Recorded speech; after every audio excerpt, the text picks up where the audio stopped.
En el año de la muerte del rey Usías, vi yo al Señor sentado sobre un trono alto y sublime, y la orla de su manto llenaba el templo. Por encima de él había serafines, cada uno tenía 6 alas, con 2 cubrían sus rostros, con 2 cubrían sus pies, y con 2 volaban. Y el uno al otro daba voces diciendo: Santo, Santo, Santo, es el Señor de los ejércitos. Llena está toda la tierra de su gloria. Amén. Amigos, nuestro Dios es santo. Pero, ¿qué significa que Dios es santo? Buena pregunta, porque es el tema de esta conferencia. Queremos entender qué significa que Dios es santo y qué implicaciones tiene para nuestras vidas.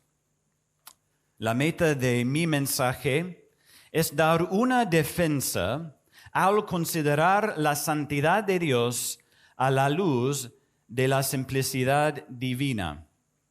Es decir, queremos responder a la pregunta: si Dios es simple, y vamos a definir lo que significa que Dios es simple, pero si Dios es simple, ¿cómo podemos enfocarnos en uno solo de sus atributos, como la santidad? ¿Y por qué elegimos la santidad de Dios y no otros de sus atributos? Bueno, primero, ¿qué es la simplicidad divina? Y quizás no hayas escuchado mucho sobre la doctrina de la simplicidad divina, incluso si has estudiado en un seminario. De alguna manera, yo pude obtener 2 títulos teológicos sin estudiar este tema en profundidad. Y la simplicidad divina significa que Dios es una unidad perfecta, sin composición ni división. De nuevo, Dios es una unidad perfecta, sin composición ni división. Es decir, Dios no está hecho de componentes, que si simplemente sumas todos los componentes, todos sus atributos, resulta en un Dios. Dios no es una ecuación matemática. Entonces, cuando leemos en Juan capítulo 4 que Dios es espíritu, y en 1 Juan que Dios es luz y Dios es amor, no estamos diciendo que Dios es una parte espíritu, una parte luz, una parte amor y quizás otra parte santidad. Pero lamentablemente así es como muchos cristianos hablan de Dios. Yo he estado en más de un estudio bíblico en el que un cristiano bien intencionado dice: bueno, yo me gusta pensar en el amor de Dios más que en la justicia de Dios, o al revés quizás.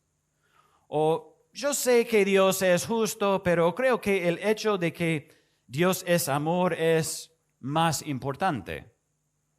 Entonces algunos no solo hablan de Dios como si estuviera compuesto de partes, sino que hablan como si una parte fuera más importante que la otra.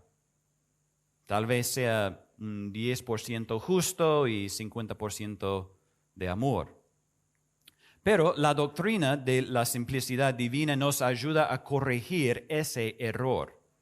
Dios no está hecho de partes, no tiene composición ni división. Él es la unidad perfecta. San Agustín dijo que Dios no puede perder ningún atributo que posee y no hay diferencia entre quién es y lo que tiene. Y él continúa usando varias ilustraciones. Dice que si tenemos un vaso con agua, no diríamos que el vaso es lo que tiene, ¿no? No diríamos eso. Las 2 cosas están divididas. Pero Dios no es así. Él no contiene sus atributos porque eso significaría división. Más bien, Él es sus atributos. Agustín concluye: los atributos de Dios no se diferencian de su esencia ni se diferencian materialmente entre sí. Un padre de la iglesia, Ireneo, también habló de la simplicidad divina. Dios no está compuesto, dijo. Dios es un ser simple, no compuesto, sin miembros diversos y totalmente semejante y igual a Él, puesto que es todo comprensivo, todo espíritu, todo pensamiento, todo inteligente, todo racional, todo auditivo y todo visual y toda luz y todo la fuente de todo lo bueno. Muchos todos. Dios es idéntico a todo lo que es en sí mismo. Es la perfección singular. Como dice en Deuteronomio capítulo 6, versículo 4, escucha, oh Israel, el Señor es nuestro Dios, el Señor es uno. Y quizás estás pensando, bueno, todo eso suena bien, pero ¿y qué? Entonces, ¿qué pasa si pensamos que Dios tiene partes o hablamos de que Dios tiene partes? Bueno, por un lado, un rechazo de la simplicidad divina es un rechazo de la aseidad de Dios. La aseidad de Dios es que es independiente de todas las demás cosas, es que existe por sí mismo.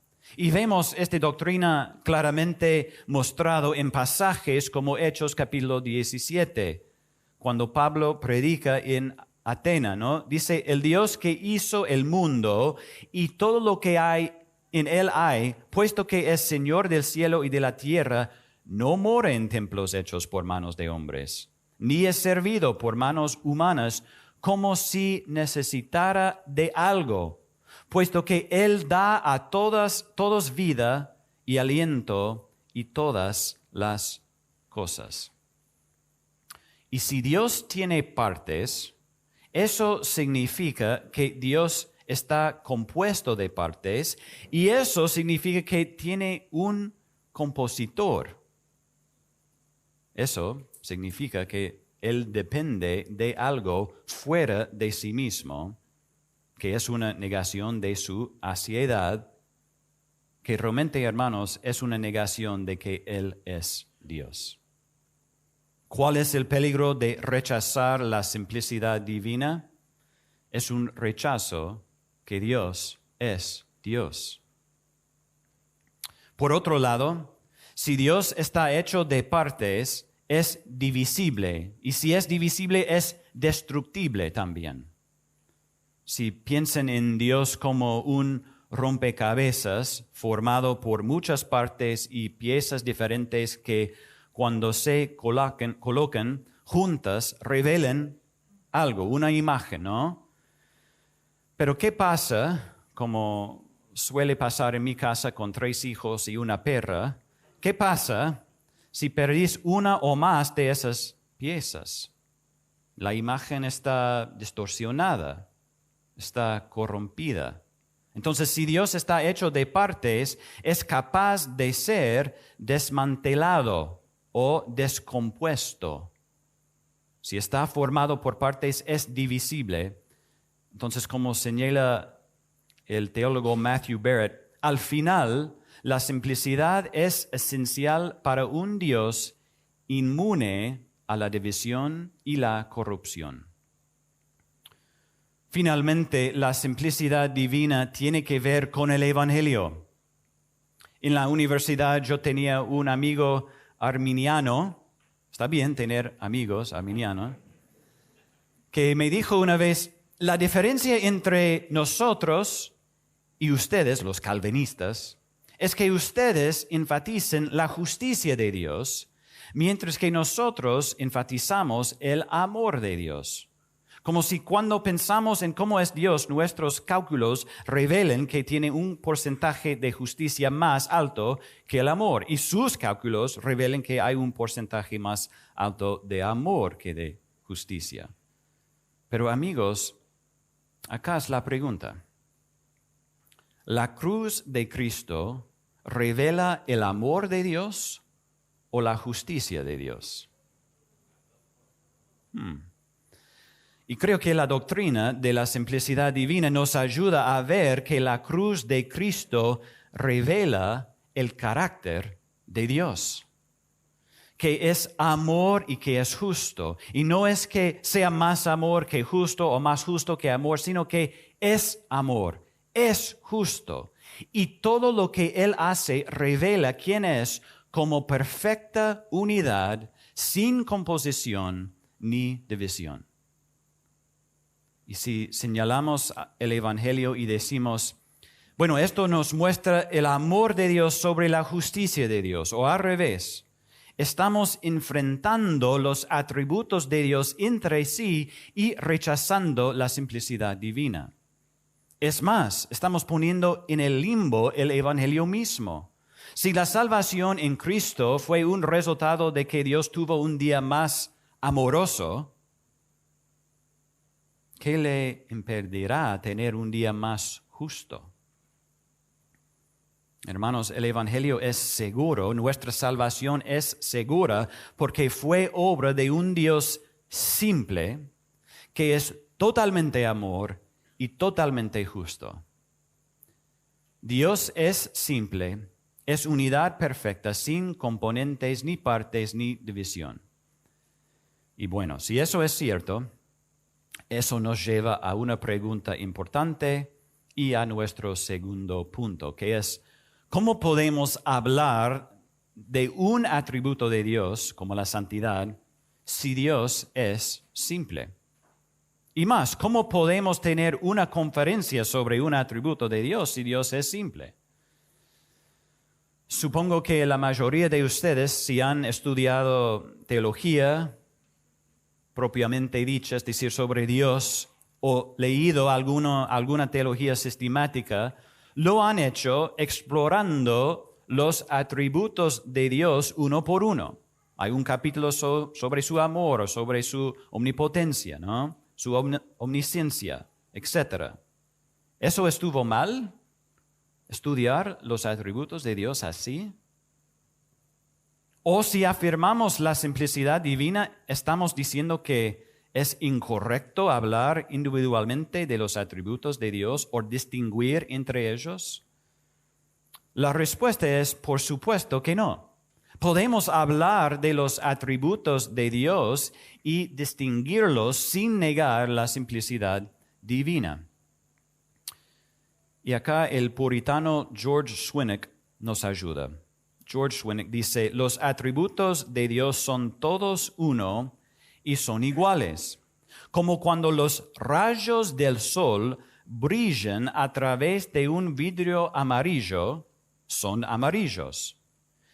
Cuando brillan por un vidrio verde son verdes, un vidrio rojo son rojos, y sin embargo, todo el tiempo los rayos son lo mismo. En otras palabras, estudiar los atributos de Dios nos ayuda a comprender a este Dios simple y cómo es. Al considerar cada atributo, vemos al mismo Dios simple, pero lo vemos de una manera diferente. Consideren la ilustración utilizada por Herman Bavinck, el gran teólogo holandés. Dice, así como un niño no puede imaginarse el valor de una moneda de gran valor, sino que solo adquiere cierto sentido de ello cuando se cuenta en varias monedas más pequeñas. Así tampoco nosotros podemos formarnos una imagen de la infinita plenitud de la esencia de Dios a menos que se nos muestra ahora en una relación, luego en otra. Y ahora desde una perspectiva, luego desde otra. El estudio de los atributos de Dios nos ayuda a comenzar a comprender la naturaleza incomprensible de Dios. Y usamos los atributos para intentar describir lo indescriptible. Y tenemos que darnos cuenta que somos finitos y no podemos comprender completamente a un Dios infinito. Así que cada atributo nos ayuda a entender otro aspecto más de la esencia única e indivisa de Dios. Estamos intentando describir al que no tiene composición, pero como criatura finita solo podemos hacerlo utilizando objetos compuestos en el mundo físico para representar de alguna manera al que es incomprensible. Entonces, estudiamos los atributos de Dios porque queremos conocer a nuestro Dios para poder adorarlo correctamente. Pero también hay un aspecto práctico en el estudio de los atributos de Dios. Si sos un pastor o un creyente que alguna vez le has dado consejería pastoral a alguien, sabes que a veces lo que la gente necesita es que se le recuerde que Dios es amor. Otras veces necesitan que se les recuerde que Dios es bueno. Otras veces que Dios es justo y que ninguna injusticia escapará a su juicio. Hablamos del mismo Dios, pero destacamos otro aspecto de su única esencia para ayudar a sanar un alma herida. Vemos esto en la vida de Guillermo Carey. No sé si otros oradores van a mencionar William Carey, entonces yo tengo que hacerlo. Pero a veces él necesitaba reflexionar sobre la bondad soberana de Dios. Él sabía que a pesar de las peores circunstancias, se aferraba a la verdad de que Dios es bueno. Él escribió: cuando dejé Inglaterra, mi esperanza de la conversión de la India era muy fuerte. Pero entre tantos obstáculos, moriría a menos que Dios lo sostuviera. Dice, bueno, tengo a Dios y su palabra es verdadera. Aunque las supersticiones de los paganos eran 1000 veces más fuertes que ellos, el ejemplo de los ingleses era 1000 veces peor. Aunque fui abandonado por todos y perseguido por todos, sin embargo, mi fe fija en esa palabra segura superaría todos los obstáculos y superaría todas las pruebas. La causa de Dios triunfará. Y no era como si Carey rechazara otros atributos de Dios o pensara que Dios era más bondad que otras cosas, sino simplemente que en este momento de su vida, el rayo del sol de la única esencia de Dios necesitaba brillar a través del vidrio de su bondad sobre la vida de Carey. Entonces sí es bueno y correcto reflexionar sobre los muchos atributos de Dios, ver los rayos del sol de su esencia brillando en diferentes colores. Entonces la pregunta ahora es, ¿por qué la santidad? ¿Por qué concentrarnos en la santidad de Dios?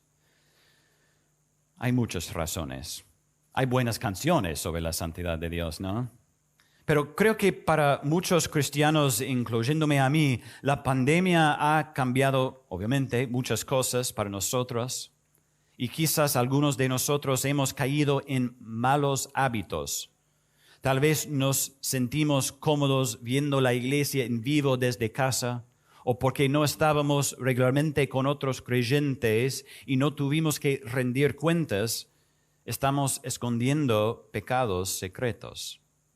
Y la verdad es que cuando atravesamos momentos difíciles es fácil justificar nuestro pecado. Y la vida es dura, hay enfermedades, mi rutina está en mal estado, me siento solo o deprimido, por lo que la santidad personal queda relegada al fondo en mi vida. Y en ese caso, prefiero reflexionar sobre el amor de Dios y no la justicia de Dios. Por eso, después de casi 2 años que hemos vivido, creo que es importante que los cristianos recuerden el claro llamado de la Biblia a buscar la santidad. No permitir que nuestras circunstancias, sean las que sean, nos engañen, haciéndonos creer que nuestra santidad personal no importa. Hermanos, sí importa. La cultura en que vivimos es un obstáculo a la santidad. Siempre estamos siendo discipulados por la cultura. Y si no somos cuidadosos e intencionales con respecto a nuestra búsqueda de la santidad, simplemente vamos a adoptar las normas de nuestra cultura.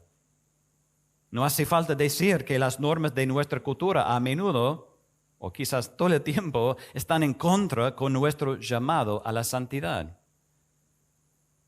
En otras palabras, la cultura no nos discipulará hacia la santidad, nos discipulará lejos de la santidad. Y Dios dice, sed santos, ¿por qué? Porque yo soy santo. Y si queremos ser santos, debemos reflexionar sobre la santidad de Dios. Entonces, el objetivo de esta conferencia es muy práctico. Es decir, esperamos que te vayas de ese lugar con el deseo de buscar la santidad en tu vida personal. Pero no porque te hayamos puesto algún tipo de culpa o por medio de manipulación, pero debido a que la única esencia de Dios ha brillado a través del vidrio de la santidad y te impacta tanto que te impulsa a buscar la santidad personal en tu vida.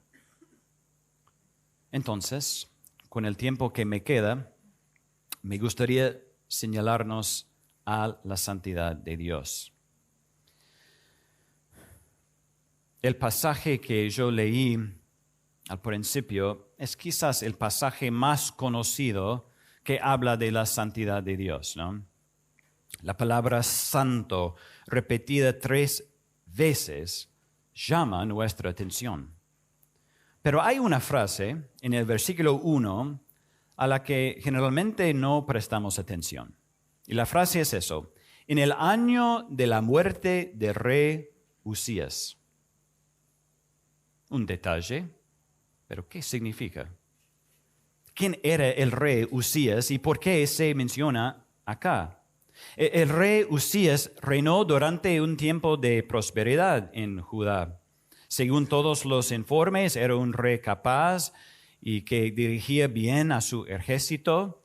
Pero en el capítulo 26 de Segunda Crónicas leemos este relato. Escuchen.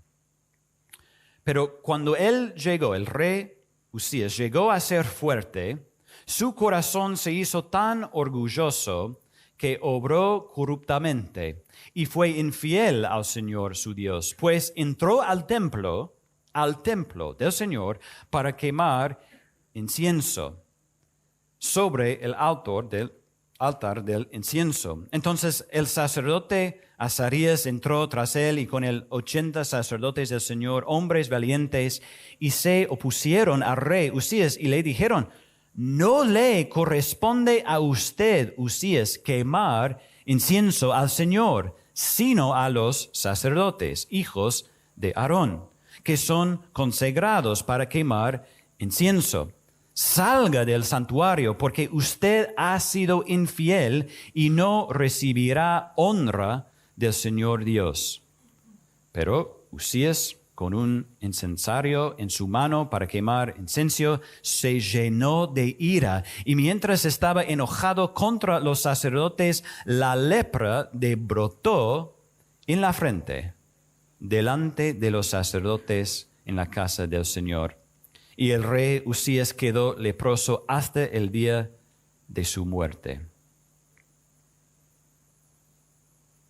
Claramente, el rey Usías no entendía ni le importaba comprender la santidad de Dios. El templo, el santuario, era un lugar santo.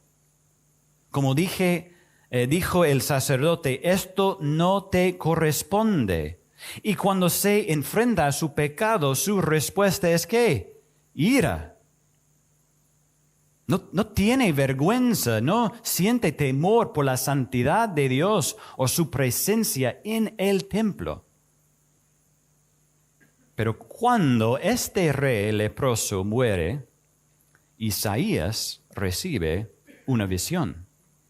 Dios en su trono, alto y sublime, y fíjense en los serafines que están alrededor. Tienen tal temor y reverencia por este Dios santo que 2 alas cubren su rostro, como si ni siquiera se atrevieran a mirar al Dios santo, y con 2 alas cubren sus pies, que fueron considerados impíos. Y la canción que cantan es: Santo, Santo, Santo es el Señor de los ejércitos. El contraste entre Usías e Isaías es sorprendente. Usías entra sin preocuparse, ligeramente, pero Isaías responde con una confesión de su pecado. La santidad de Dios nos recuerda nuestra finitud y nuestra pecaminosidad. Y por supuesto no hace falta decir que la respuesta de Isaías cuando se enfrenta a la santidad de Dios se prefiere a la respuesta de Usías, ¿no? Isaías es bendecido por Dios, Usías está maldito por Dios. Hermanos, la santidad de Dios no es nada para jugar. Entonces, ¿cómo podemos definir la santidad de Dios? Muchos teólogos ven la santidad menos como un atributo de Dios y más como la armonía de todos los atributos. Como dice nuestro hermano R.C. Sproul, la santidad de Dios es sinónimo de su deidad. La palabra santo llama la atención sobre todo lo que es Dios. Y pensando en la simplicidad divina, se nos recuerda que debido a que Dios es independientemente santo, por lo tanto podemos decir que Dios es santo. No solo hablamos de la santidad de Dios, sino de que Dios es santo. La santidad no es algo que alguien le da, ni es una cualidad que adquiere con el tiempo. Él es santo en sí mismo. Su esencia es, por definición, santa. Siempre lo ha sido, siempre lo será. Nuestro Dios es eternamente e inmutablemente santo.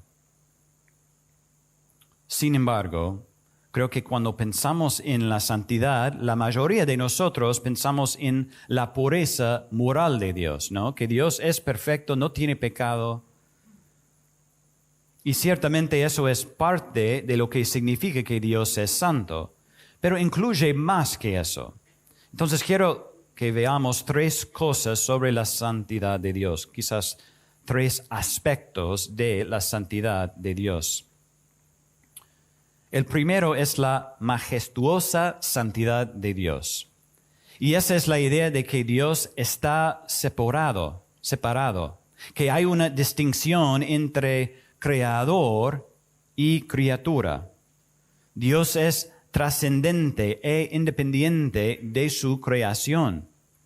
Después de cruzar el Mar Rojo, Moisés lleva al pueblo a cantar: ¿Quién como tú entre los dioses, oh Señor? ¿Quién como tú, majestuoso en santidad, temible en las alabanzas, haciendo maravillas? Y bueno, se canta en forma de pregunta, pero la respuesta es obvia: no hay nadie como Él. 1 Samuel 2:2 dice: no hay santo como el Señor. En verdad, no hay otro fuera de ti, ni hay roca como nuestro Dios. Su majestad es incomparable. Él es otro. Joel Beeke escribe: la santidad de Dios nos recuerda que su diferencia con nosotros no es meramente cuantitativa, como si Dios fuera mejor que nosotros solo porque tiene una lista más larga de cosas que Él sabe, o acciones que Él puede hacer, o lugares donde Él está presente. Dios es cualitativamente diferente de nosotros. Es otra categoría. Está en una categoría por sí mismo. Por esta razón, cuando las personas en la Biblia encuentran a Dios y su santidad, sus respuestas son asombro, adoración, temor, pavor. No nos atrevemos a tratarlo como a cualquier otra persona. Su santidad nos impulsa a adorar en su presencia. Y la razón por la que muchas personas adoran a Dios de manera deficiente es porque no ven a Dios en su santidad. Dios es santo, Él está apartado y no hay nadie como Él. Él es el único a quien podemos decir santo, santo, santo. También podemos hablar de la santidad moral de Dios. Que es perfectamente santo y sin pecado y se opone a toda impureza. Dice en Habacuc, capítulo 1, ¿no eres tú desde la eternidad, oh Señor, Dios mío, santo mío? No moriremos, oh Señor, para juicio lo has puesto. Tú, oh roca, lo has establecido para corrección. Muy limpios son tus ojos para mirar el mal, y no puedes contemplar la opresión. Es por la santidad moral de Dios que podemos confiar en Él. Todo lo que hace Dios es bueno y correcto. A veces los cristianos y otros luchan con los relatos de muerte y matanza en el Antiguo Testamento y se preguntan cómo Dios pudo ordenar tales cosas. Pero esas preguntas surgen porque no comprendemos la santidad de Dios. Podemos confiar en que todo lo que Él hace es bueno y correcto porque Él es santo. Él no peca, no se equivoca. Y por supuesto es la santidad moral de Dios lo que nos mete en problemas como hombres pecadores. Como vimos con el rey Usías, la santidad es incompatible con el pecado. Y así la santidad de Dios significa que también Él castigará el pecado, que juzgará y vengará todo pecado cometido contra Él y su pueblo. En Apocalipsis, cuando se abre el quinto sello, Juan dice, vi debajo del altar las almas de los que habían sido muertos a causa de la palabra de Dios y del testimonio que habían mantenido. Clamaban a gran voz, ¿hasta cuándo, oh Señor santo y verdadero, esperarás para juzgar y vengar nuestra sangre de los que moran en la tierra? Estos hermanos apelan a su santidad. Dios es santo, por eso todo pecado será juzgado. Y también es la santidad moral de Dios lo que se convierte en nuestro estándar. Todo lo que Dios manda a su pueblo es porque Él es santo. De nuevo, sean santos, ¿por qué? Porque yo soy santo. Se nos dice que busquen la paz con todos y la santidad, sin la cual nadie verá al Señor. Fuerte. J.C. Ryle dice, la santidad es el hábito de ser unánimes con Dios, odiar lo que Él odia, amar lo que Él ama y medir todo en este mundo según el estándar de su palabra. Y me temo que muchos cristianos miden todo según los estándares de este mundo en lugar de la palabra de Dios. Pero acá hemos llegado a una paradoja. Porque Dios es perfectamente santo, nosotros somos pecadores, entonces, ¿cómo podemos acercarnos a Él? ¿Cómo se nos puede mandar a ser santos? ¿Cómo podemos buscar la santidad sin la cual nadie verá a Dios? ¿Cómo puede ser? Ahora llegamos a la misericordiosa santidad de Dios. La pregunta podría surgir para algunos: ¿cómo puede un Dios santo, que es perfecto e inmutable y por lo tanto debe castigar el pecado, cómo puede ese Dios también ser misericordioso?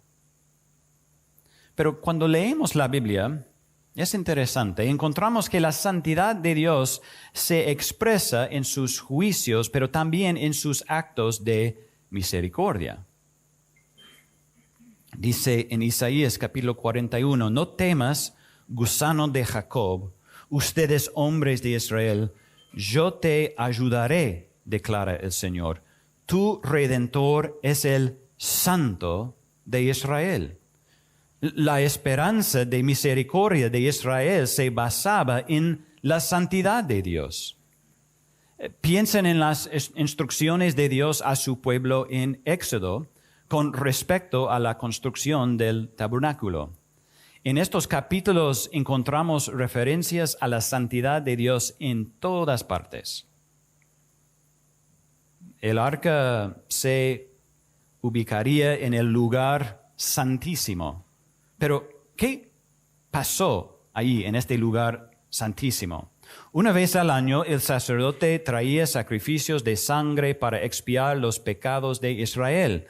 La santidad, la justicia y la misericordia de Dios, todo en exhibición en un solo lugar.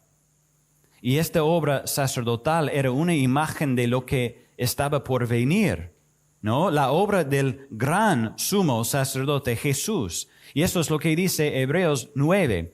Pero cuando Cristo apareció como sumo sacerdote de los bienes futuros, a través de un mayor y más perfecto tabernáculo, no hecho con manos, es decir, no de esta creación, entró al lugar santísimo una vez para siempre, no por medio de la sangre de machos cabríos y de becerros, sino por medio de su propia sangre, obteniendo redención eterna. Entonces podemos decir que la santidad de Dios es esencial para el mensaje del Evangelio. Vemos la santidad de Dios en juzgar pecadores, su santidad en redimir los pecadores, y vemos su santidad en santificar los pecadores. Dios es santo y debemos acercarnos a Él con temor y temblor. Pero debido a la obra de Cristo, ahora podemos entrar al lugar santísimo. El atributo de la santidad de Dios, dice un autor, es terror para los impíos, para quienes Él es fuego devorador y ardor eterno, para que los impíos no habitarán con Él. Por otro lado, es fuente. Es decir, la santidad de Dios es fuente de consuelo y salvación para los que temen Él y por amor a sus perfecciones procura huir del pecado y perfeccionar su santidad en el temor de Dios. Hermanos, el Evangelio es un mensaje de la santidad de Dios. No podemos compartir el Evangelio sin hablar de la santidad de Dios. Y debido a la obra salvadora de Cristo, ahora podemos buscar la santidad. Entonces, en este día es un gran privilegio estudiar juntos la santidad de Dios. Pero escuchen esta advertencia de R.C. Sproul. Dice, es peligroso asumir que debido a que una persona se siente atraída por la santidad en su estudio, es por lo tanto un hombre santo. Hay ironía aquí. Estoy seguro de que la razón por la que tengo un hambre profunda de aprender de la santidad de Dios es precisamente porque no soy santo. Soy un hombre profano, un hombre que pasa más tiempo fuera del templo que en él, pero he probado lo suficiente de la majestad de Dios como para querer más. Sé lo que significa ser un hombre perdonado y lo que significa ser enviado a una misión. Mi alma clama por más. Mi alma necesita más. Amigos, bebamos hoy del pozo profundo que es la santidad de Dios. Amén. Disfrutemos del resplandor de la esencia única de Dios mientras brilla a través de su santidad. Y yo oro para que nos haga más conscientes de nuestro pecado y más agradecidos por la obra salvadora de Cristo. Amén. Oramos. Padre Celestial, tú eres santo, santo, santo. Y tú eres digno de nuestra adoración, realmente de nuestras vidas, de todo. Tú eres digno.